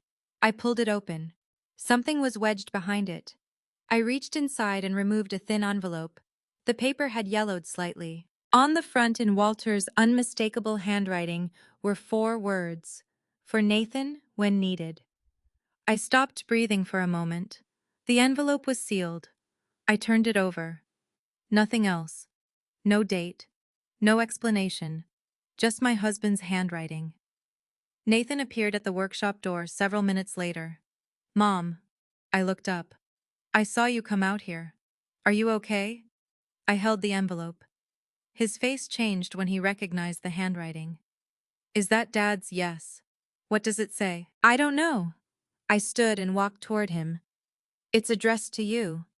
He took it carefully. His fingers trembled. Did you read it? No. He looked surprised. I could have, but it isn't mine. That mattered to me, especially now. Boundaries meant nothing if I only respected them when convenient. Nathan stared at the envelope. Should I open it? That's your decision. He broke the seal. Inside were 2 handwritten pages. He read silently. Halfway down the first page, his face crumpled. He sat on Walter's old stool. Nathan shook his head. Then he handed me the letter. You should read it. Are you sure? Yes. I took the pages. Walter's handwriting blurred through my tears. The letter had been written shortly after his diagnosis became terminal. It wasn't about money amounts or property. It was about me. Walter told Nathan that after he was gone, his greatest hope was that our son would remember one thing. Your mother's generosity is a gift, not a financial plan. I covered my mouth. Nathan was crying again. I continued reading. Walter wrote that I would always help Nathan because helping the people I loved was part of who I was. Then came the sentence that broke both of us. If you want to honor me after I'm gone, protect your mother's independence as fiercely as she protected your childhood. Nathan lowered his head into his hands. I did the exact opposite. I folded the letter carefully. No. He looked up. I let Lauren build plans around your house. Yes. I lied. Yes. I made your security part of our future. Yes. His voice cracked. How is that not the opposite? I sat beside him. Because what matters now is what you do after you understand what you've done. Outside through the workshop window, I could see the house I had bought to help my son stand on his own. For 5 years, I had thought the deed was what protected me. Walter had understood something deeper. Paper could protect ownership. Only character could protect a family. And ours was finally being tested. Kethuk Fanten. Nathan read Walter's letter 3 times. Each time he slowed down at the same sentence. Your mother's generosity is a gift, not a financial plan. The workshop had grown cold, but neither of us moved. Finally, Nathan folded the pages carefully and slipped them back into the envelope. Why would Dad write this? He asked. I looked around at Walter's tools. Because he knew me. Nathan gave a small broken laugh. That sounds like him. He knew I would help you whenever I could. And he knew helping could become dangerous if nobody remembered where the boundary was. Nathan stared at the envelope. Did he think I would take advantage of you? No. That answer mattered. Your father trusted you. Then why write this? Because trust doesn't mean pretending people can never make mistakes. I touched his arm. He was dying, Nathan. He was thinking about everything he wouldn't be here to say later. Nathan's eyes filled again. I wish he were here.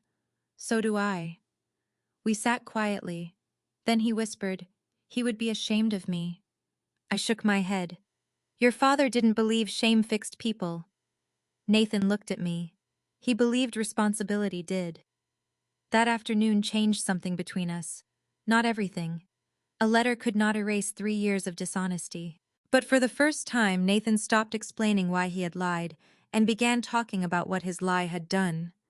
He admitted that every time Lauren questioned the ownership arrangement, he had reassured her instead of correcting her. He admitted that when her business consultant asked about family assets, he should have stopped the conversation immediately. Most painfully, he admitted that he had begun thinking of the house as his future property too. I never planned to take it from you, he said. I know. But somewhere in my head, I treated it like something already waiting for me. That's what your father was warning about. Nathan nodded. I see that now. He carried Walter's letter back to the house. I stayed in the workshop. There were still boxes to sort. Most contained ordinary things, Christmas decorations, old kitchenware photo albums, and several pieces of furniture from the house Walter and I had shared. Then I found the box Lauren had placed there after clearing out my guest room. My slippers were inside. 2 sweaters, a robe, 3 paperback novels, and Walter's framed photograph. I lifted it carefully. It showed him at 64 standing beside a lake in North Carolina, with a fishing pole in one hand and a ridiculous sun hat on his head. That photograph had sat beside the guest bed for years. I remembered waking in that room on Christmas mornings and touching the frame before joining Nathan and Lauren downstairs.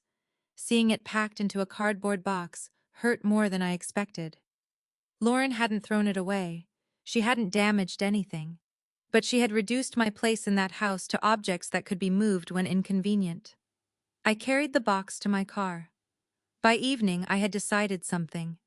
I would not return the photograph to that bedroom. Whatever happened with the Richmond house, Walter was coming home with me. The next morning, Rebecca called. Commonwealth Commercial Lending had completed its preliminary review. The news was both reassuring and sobering. No lien exists, she said. I'm glad. And no attempt was made to forge your authorization. That mattered enormously. I had been careful not to accuse Nathan or Lauren of forgery, but fear had still lived quietly in the back of my mind. So what happens? The lender has removed your property from consideration. And Lauren's loan. Without the property representation and without additional qualifying support, the application likely won't proceed in its current form. I sat down. So the expansion is finished. The financing structure is finished. That doesn't necessarily mean her business is. That distinction became important later. Rebecca continued. The lender may request corrected disclosures, but based on what I've seen, this appears to be a case of inaccurate or overly aggressive representation, rather than an executed attempt to encumber your property. I closed my eyes. There were consequences, but not catastrophe. Thank you. Candace. Yes, you did the right thing by responding when you did. After the call, I drove to the Richmond house. Nathan was loading boxes into his SUV. Lauren's parents had agreed to let them stay temporarily.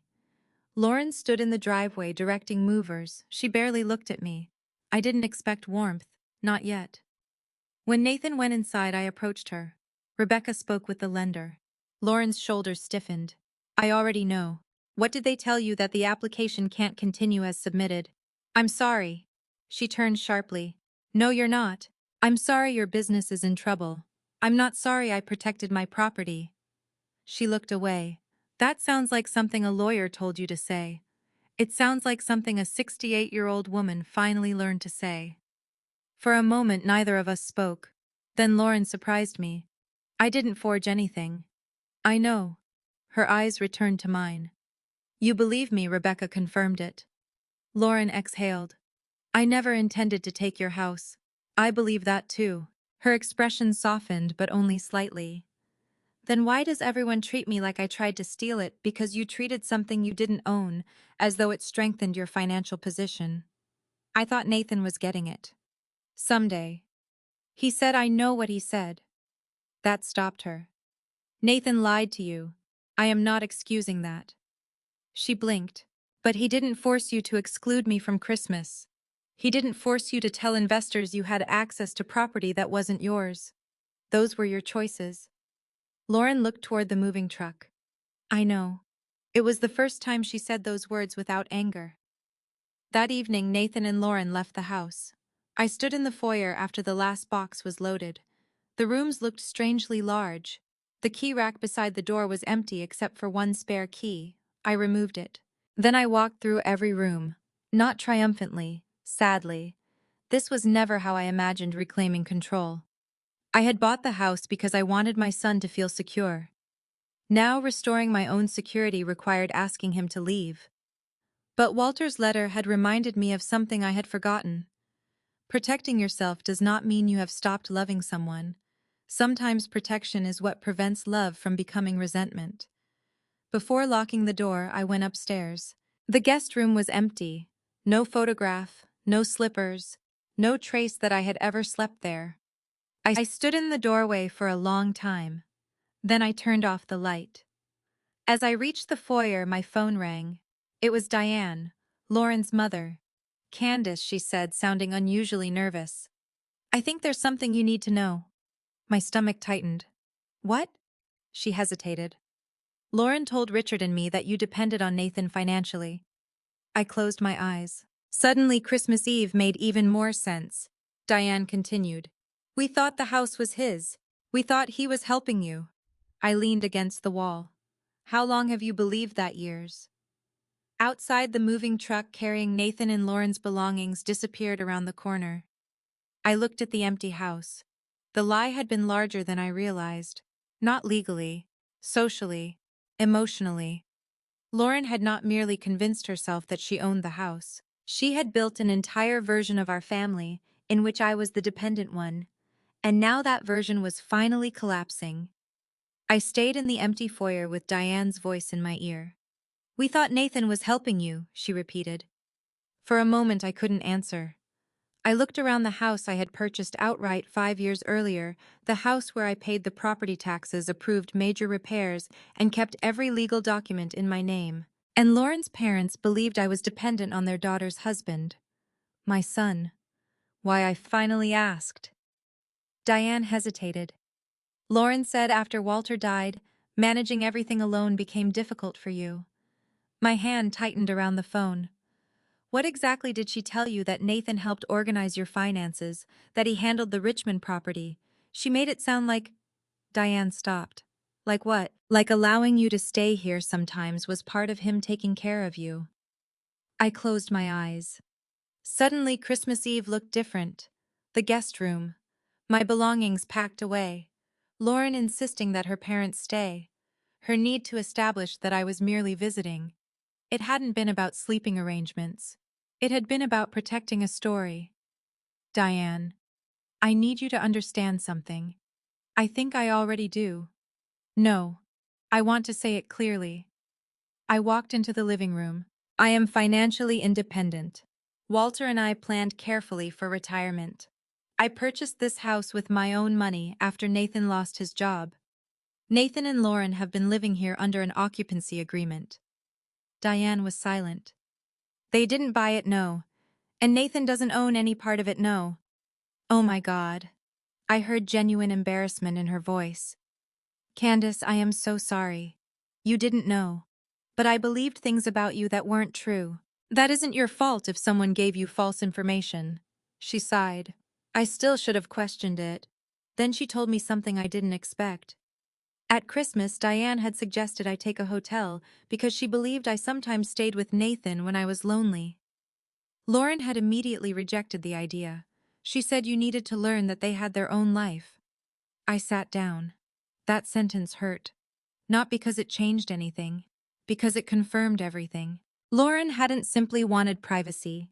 She wanted a boundary. Only she had placed it around property that belonged to me.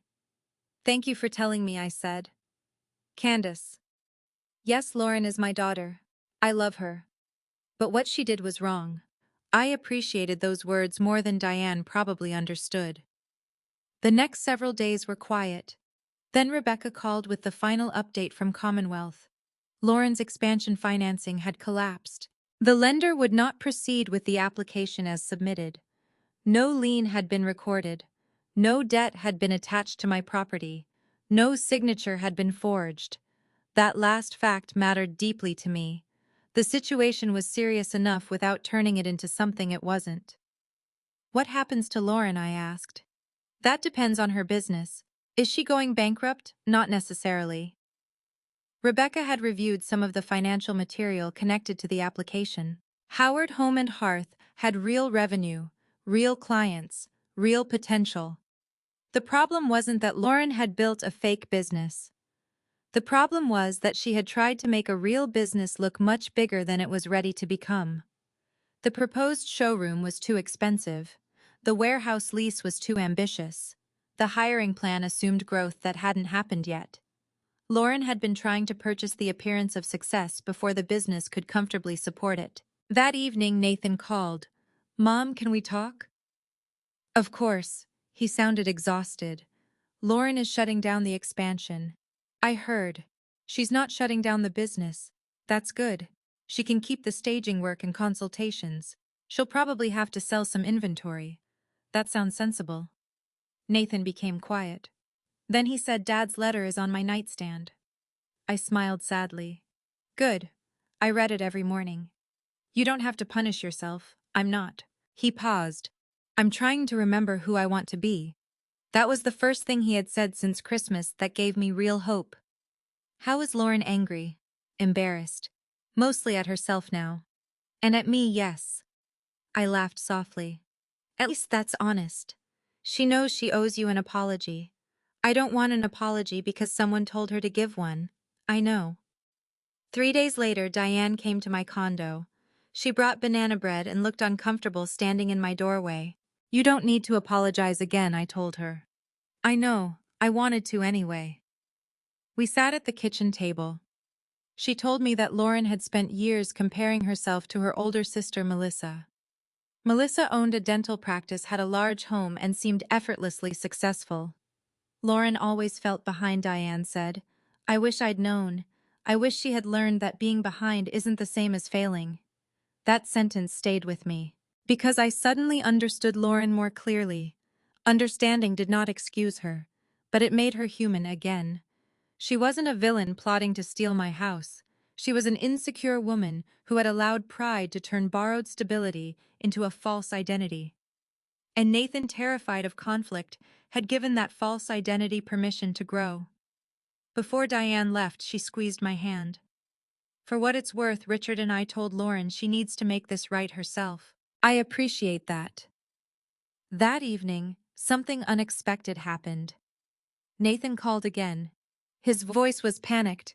Mom, is Lauren with you? No. Silence. Why, she left my parents' house about 3 hours ago. Where did she go? I don't know. Did you call her 20 times? My stomach tightened. Did you two argue? Yes. About what? The business, the house, everything. I stood. What happened? I told her I was done lying for her. I closed my eyes. And she said I was blaming her for a lie I started. She isn't entirely wrong. I know. That's what made the fight worse. Nathan sounded close to tears. She grabbed her coat and left. Did she take the car? Yes. Has anyone checked her office? I did. Her clients, nothing. I looked toward the window. It was already dark. Call Diane again. I'll think. After we hung up, I stood in my living room trying to imagine where Lauren would go. Then I remembered the Richmond house. Not because she owned it, because for 5 years she had built her identity inside it. I grabbed my coat and drove there. The street was quiet. No car sat in the driveway. I unlocked the front door. Darkness. Lauren. No answer. I checked the kitchen, living room, upstairs. Empty. Then I noticed light beyond the back windows. The workshop. I crossed the yard. The workshop door was unlocked. Inside, Lauren sat at Walter's old desk. She wasn't destroying anything. She wasn't searching through boxes. She was simply sitting there with her face in her hands. On the desk beside her was the framed photograph of Walter I thought I had taken home. Then I realized it was another photograph from one of the storage boxes. Lauren looked up. Her eyes were swollen. I'm sorry, she whispered, for being here, for all of it. I remained near the doorway. She wiped her cheeks. I spent 5 years trying to prove this house was mine. Her voice broke. And now I don't even know where home is. I wanted to comfort her. But before I could speak, she reached into her coat pocket. When her hand emerged, something brass rested in her palm. A key. She placed it on Walter's desk between us. And for the first time since Christmas Eve, Lauren gave something back without being asked. The brass key looked almost insignificant lying on Walter's desk. Such a small object. A few inches of metal. Yet for weeks it had come to represent everything that had gone wrong between us. Ownership, permission, entitlement, trust. Lauren kept her hand beside it for a moment before slowly pulling away. I found it in my coat, she said. I didn't move from the doorway. I thought you returned all the keys. I thought I had. She looked down. This was the spare front door key I kept in my winter coat, under different circumstances. I might have wondered whether that was true. But something about her expression stopped me. She wasn't bargaining. She wasn't explaining. She was surrendering something she finally understood was never hers to keep. I walked across the workshop and picked up the key. Thank you. Lauren nodded. For a while, neither of us spoke. The little electric heater clicked in the corner. Walter's tools hung above the workbench exactly where he had left them years earlier. Lauren looked around. I didn't know this room meant so much to you. You never asked. She closed her eyes. I know. That answer surprised me. No defense, no excuse, just acknowledgement. I sat in the chair opposite her. Nathan is worried. I turned my phone off. You should call him. I will. She rubbed her hands together. I needed somewhere quiet. So you came here. I know I shouldn't have. I glanced at the key in my palm. You're returning the means of getting back in. That matters. Her eyes filled again. I've been thinking about Christmas. So have I. I did it deliberately. I already knew. But hearing her say it still hurt. I know. No. I mean really deliberately. She looked directly at me. When my parents said they were coming, I decided they would stay here. Then I realized, if you stayed too, my mother would start asking questions. About why I had a room. Yes. So you packed my things. Yes. Including Walter's photograph. Her face crumpled slightly. Yes. I waited. Lauren swallowed. I told myself you had your condo. I told myself it was one night. I told myself you would understand because you always understand.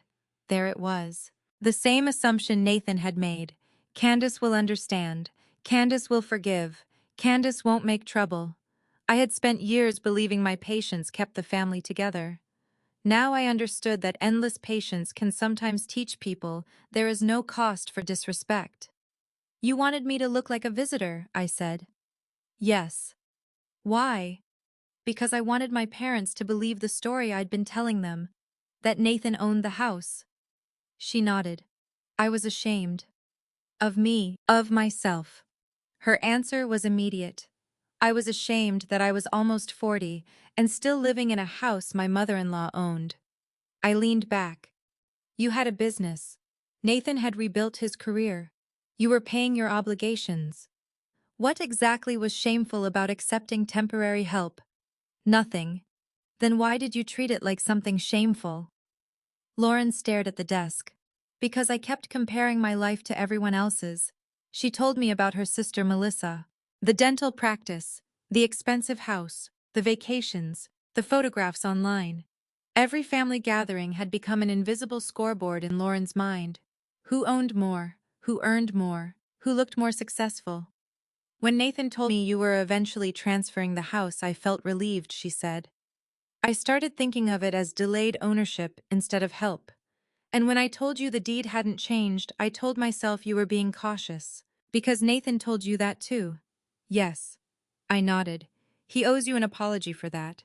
He already gave me one. And I told him an apology doesn't fix 3 years of lying. I almost smiled.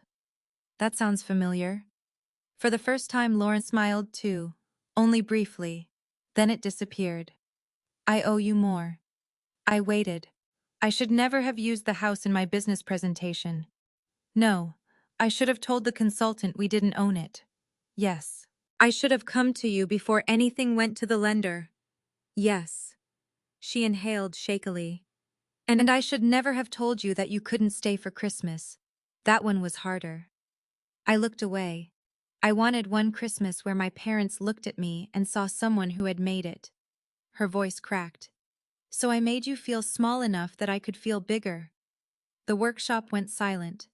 That was the apology I had been waiting for. Not, I'm sorry you were upset. Not, I'm sorry things became uncomfortable. She had finally named what she did. I looked at her. Thank you for saying that. Can you forgive me?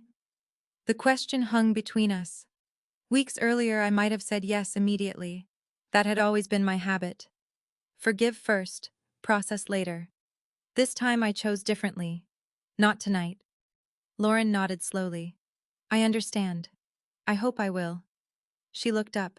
But forgiveness isn't pretending Christmas didn't happen. And it isn't giving the house back to you so everyone feels better. I know. An apology matters, Lauren. But what happens after the apology matters more. She wiped her cheeks. What do you want me to do? I don't want you to perform repentance for me. What does that mean? It means I don't want you making decisions just to prove you're sorry. I leaned forward. Build your business honestly. Stop pretending you have more than you have. Stop measuring your life against your sister's. And if you and Nathan want a home build toward one you can actually call yours. She nodded. That's fair. And marriage counseling. She blinked. Nathan mentioned that. You two spent years maintaining a lie because neither of you knew how to have an uncomfortable conversation. Lauren gave a tired laugh. When you say it like that, it sounds ridiculous. It was expensive ridiculous. That made both of us laugh. Not much, but enough. Lauren turned her phone back on. 23 missed calls, most from Nathan. She called him immediately. I'm okay, she said when he answered. I'm with your mother. I could hear his relief from across the desk. When she finished, we walked back toward the house together. At the back door, Lauren stopped. Candace. Yes. What are you going to do with the house? I had known that question was coming. I haven't told Nathan yet. Her expression tightened. But you've decided. Yes. Are we coming back? I looked at the colonial house. For 5 years, it had been the center of our family. I had once imagined Nathan raising children there. I had imagined Christmases, birthdays, summer cookouts. But something had changed, not because the house was ruined, because its meaning had become unhealthy. No, I said gently, not under the old arrangement. Lauren absorbed that, then nodded. What happens? I'm selling it. Her eyes widened. I expected protest. Instead, after several seconds, she whispered, maybe that's best. The next afternoon, Nathan came to my condo. Lauren came with him. For once, nobody sat down expecting me to rescue them. I placed Walter's letter on the table. Then I placed the Richmond property file beside it. I've made my decision. Nathan looked at the folder. Lauren reached for his hand. I took a breath. The house is going on the market. My son's face fell. But before he could speak, I continued. You will have the first opportunity to buy it. Hope flashed across his face. At fair market value, I added. With financing, you qualify for yourselves. The hope changed, not disappeared. Changed. It became reality. Nathan looked at Lauren. She squeezed his hand. Then she turned to me. That's fair. 2 words. No argument. No entitlement. No claim that the house should already belong to them. Just that's fair. And for the first time since Christmas Eve, I believed something in our family had genuinely begun to change. The appraisal came back 3 weeks later. $598,000. I stared at the number on Rebecca's conference table and remembered the day 5 years earlier when I had purchased the Richmond house for approximately $465,000. The neighborhood had grown more desirable. Several nearby homes had been renovated. Property values had risen. Lauren's improvements had helped too. For all the pain surrounding the house, I refused to pretend she hadn't made it beautiful. Rebecca slid the appraisal toward Nathan and Lauren. This is an independent valuation, she explained. Candace has agreed that you will have the first opportunity to purchase the property before she lists it publicly. Nathan studied the pages. Lauren remained unusually quiet. How long do we have? Nathan asked. 30 days to determine whether you can obtain financing, Rebecca said. Nathan nodded. 5 years earlier, I would have immediately started thinking about ways to make it easier. Reduce the price, help with the down payment, co-sign, gift them part of the equity. That instinct still existed. Love does not disappear just because boundaries become necessary. But Walter's letter had changed how I listened to that instinct. Your mother's generosity is a gift, not a financial plan. I folded my hands in my lap. I would not rescue them from this decision. They would either qualify or they wouldn't. 2 weeks later, Nathan called. We can qualify, he said. I smiled. That's wonderful, but not comfortably. That word mattered. How uncomfortable, he sighed. We could make the payment. But between taxes, insurance, Lauren's business obligations, and everything else, we'd be stretched. What does Lauren think? There was a pause. She thinks we shouldn't do it. That surprised me. Really? Yes. Why? Nathan laughed softly. She said she doesn't want to spend the next 20 years proving we deserve a house that caused this much trouble. I sat back. What do you think? I think she's right. A strange emotion passed through me. Pride. Not because they were rejecting my house, because for the first time they were making a financial decision based on what they could sustain instead of what they wanted other people to see. So what will you do? We found another place. It was a smaller 3-bedroom home about 20 minutes away. No dramatic staircase, no designer kitchen, no detached workshop. But it had a fenced backyard, a modest mortgage, and a monthly payment they could handle without relying on my money. When Nathan showed me the listing, I smiled. It looks like a home. Lauren, sitting beside him, laughed. That's the idea. The Richmond house went on the market the following month. It sold quickly. I expected to feel heartbroken when I signed the closing documents. Instead, I felt relief. The money went directly into accounts. Rebecca and my financial advisor helped me organize for retirement. I did not give Nathan and Lauren the profit.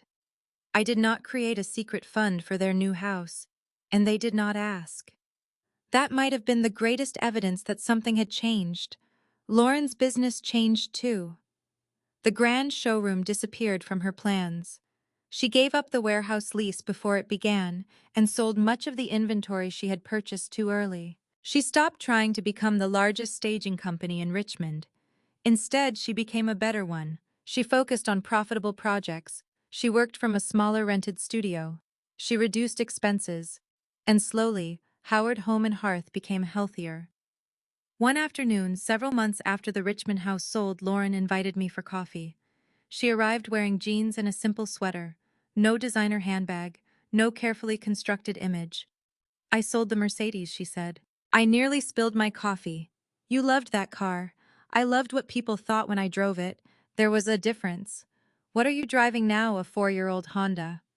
I smiled. Walter would have approved. "I thought you might say that." She stirred her coffee. "I've been thinking about how much money I spent trying to look successful. That can become expensive. It nearly cost me more than money." I knew she meant us. "How is counseling?" She sighed. "Uncomfortable." "That probably means you're doing it correctly." She laughed. "Nathan finally tells me when he disagrees with me. And you survived barely." We both laughed. But underneath the humor was something important. Nathan was changing too. For years he had treated disagreement as danger. Now he was learning that honest conflict was safer than comfortable deception. One Sunday he called and said, "Mom, I can't come over this weekend." The old Nathan would have invented an excuse. This Nathan simply said, "Lauren and I need time together." I smiled. "Thank you for telling me, for canceling, for being honest." There were still difficult moments. Healing did not happen in a straight line. Lauren sometimes became defensive. Nathan occasionally slipped back into trying to keep everyone happy.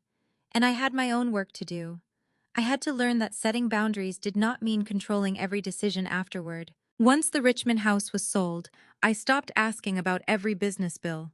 I stopped worrying about whether their new mortgage payment was comfortable enough. I had wanted them to become independent. That meant allowing them to make choices without my supervision too. By autumn, they closed on the smaller house. They invited me over the first weekend. There were boxes everywhere. Nathan was assembling a dining table. Lauren was arguing with a curtain rod. I stood in the doorway and laughed. "What?" Lauren asked. "Nothing. You're laughing at my curtains." "I'm laughing because this looks familiar." She glanced around. Then she understood. Their first Richmond Christmas. The excitement. The boxes. The feeling of beginning. Only this time the beginning belonged entirely to them. No occupancy agreement. No confusion. No future inheritance disguised as present wealth. Their names were on the deed. Their names were on the mortgage. Their responsibility. Their home. Lauren walked toward me.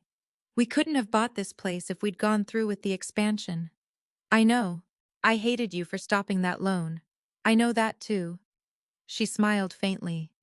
"Now I'm grateful." I touched her arm. "You don't owe me gratitude." "No. But I owe you truth." That sentence meant more than any apology. As Thanksgiving approached, our relationship became easier. Not what it had been. Better, perhaps. More honest. I spent Thanksgiving at their new house. Diane and Richard came too. Nobody pretended the previous Christmas hadn't happened. But nobody turned dinner into a trial either. At one point, Diane complimented the living room. Lauren smiled. "Thank you, we're still paying for it for the next 29 years. Everyone laughed. So did I. There was freedom in the joke, nothing to hide. Then in early December, an envelope arrived in my mailbox. Nathan's handwriting was on the front. I carried it inside and opened it at the kitchen table. Inside was a Christmas card, but something heavier slipped from the envelope and landed against the wood. A key. A brand new silver house key. I stared at it. Then I unfolded the note. "Mom, Christmas at our house this year. Please come Christmas Eve, and yes, you're staying overnight." I laughed through tears. But there was another line beneath Nathan's handwriting. This one was written by Lauren. I read it twice. Then a third time. Because 1 year after telling me I couldn't stay in a house that belonged to me, my daughter-in-law had finally written something I never expected to see. This time the key means exactly what it should. You are welcome here.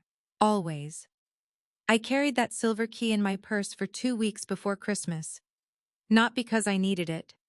Nathan and Lauren lived 20 minutes away, and neither of them expected me to let myself into their house whenever I pleased.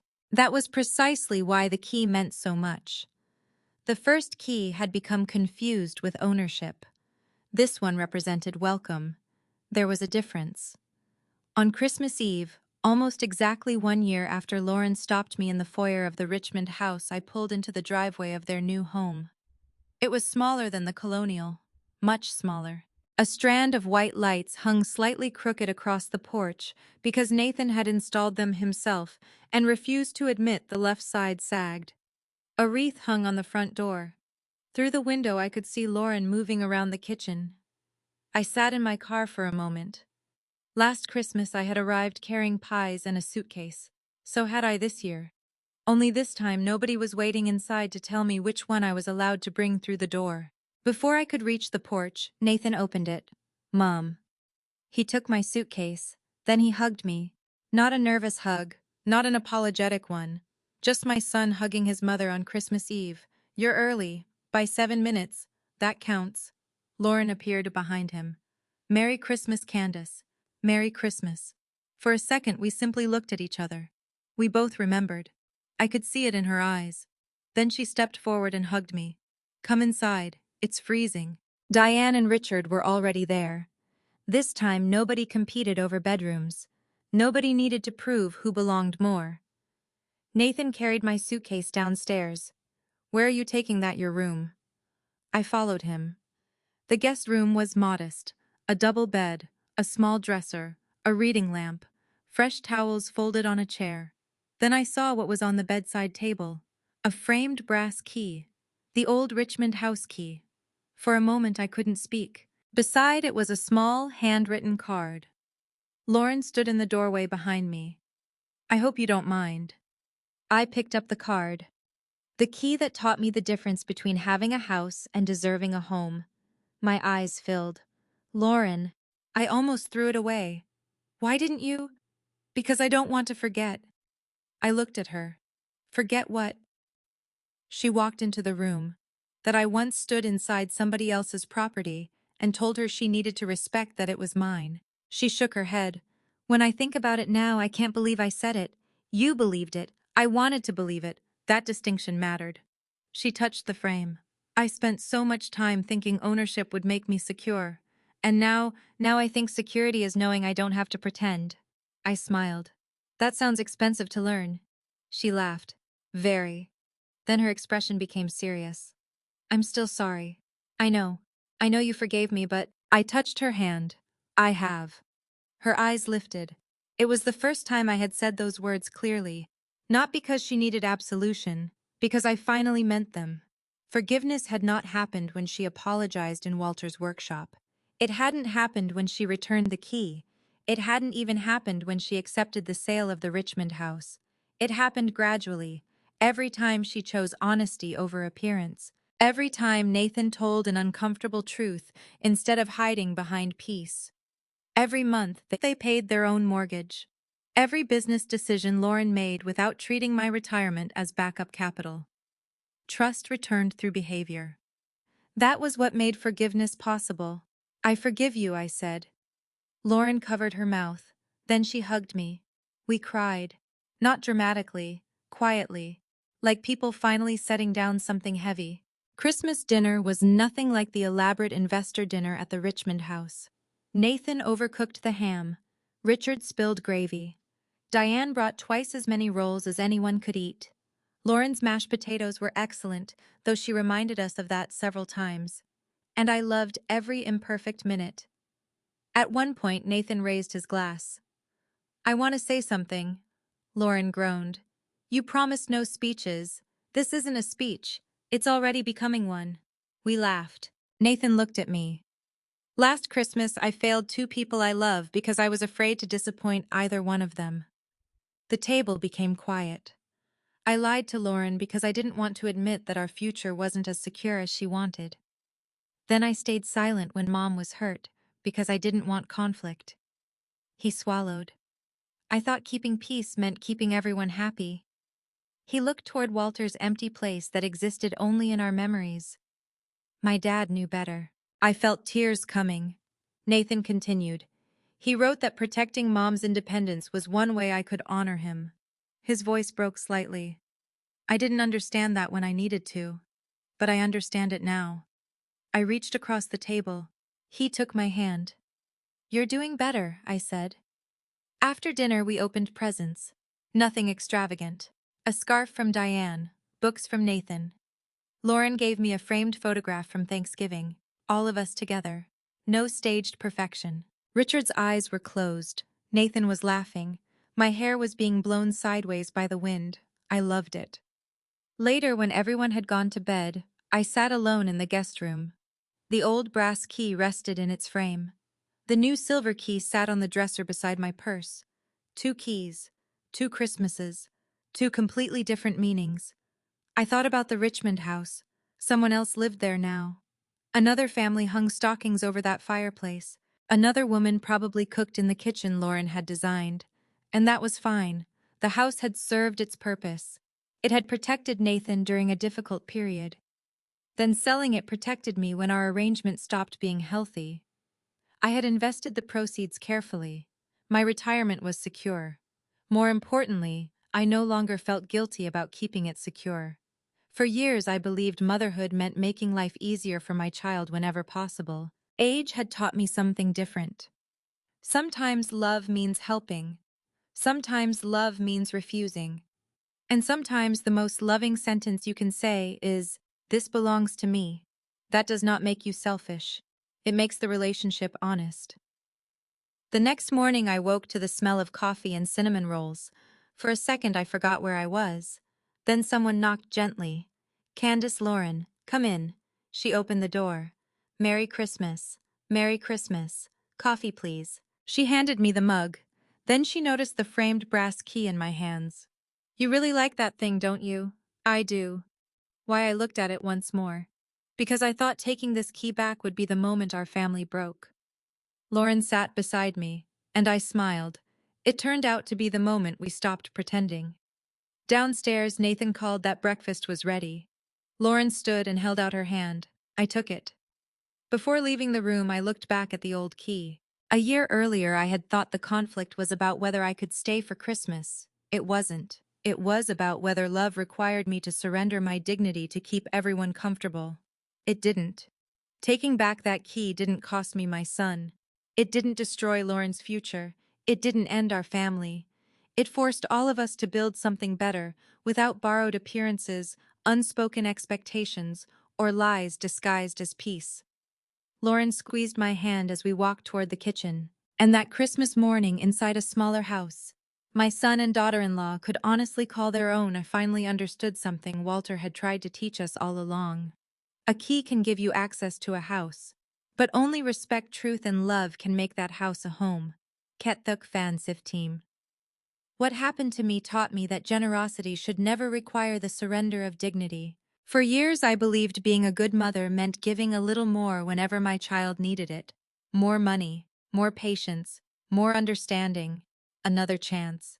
And sometimes that is exactly what love requires. But there is a line between helping someone stand and allowing them to build their life on top of yours. Nathan and Lauren crossed that line gradually. There was no single moment when they decided my property no longer mattered. It happened through assumptions, silence, pride, and my son's fear of telling an uncomfortable truth. And I had contributed in my own way.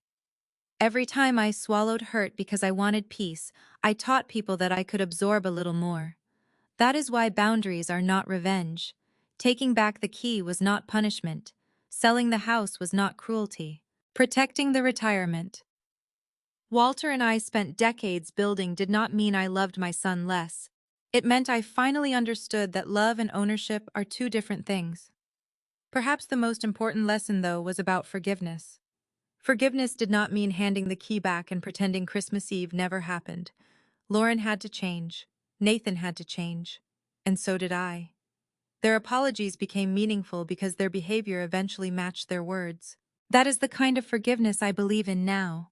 Not forgetting consequences, but allowing people who accept responsibility the opportunity to become better. If someone you love has begun treating your generosity like an obligation, Remember this: you are allowed to say no. You are allowed to protect what you worked for. You are allowed to love your family without financing every dream, solving every crisis, or sacrificing your independence. Sometimes closing one door is exactly what allows a healthier one to open. And sometimes taking back a key is how everyone finally learns what home is supposed to mean. If you were in my position, would you have taken the key back that Christmas Eve? Would you have sold the house? And after everything Nathan and Lauren did, could you have forgiven them? Tell me what you think in the comments, and let me know where you're watching from.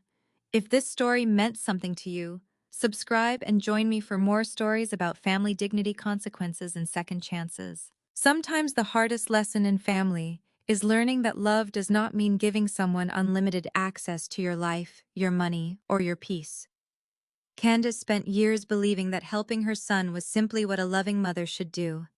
She gave him a home when he needed one, trusted him when he was struggling, and stayed silent when small signs of disrespect began to appear. But eventually she discovered that her generosity had been mistaken for entitlement. Candace's story reminds us that boundaries are not a form of revenge. Saying no does not make you selfish. Protecting your home, your savings, your future, and your dignity does not mean you love your family any less.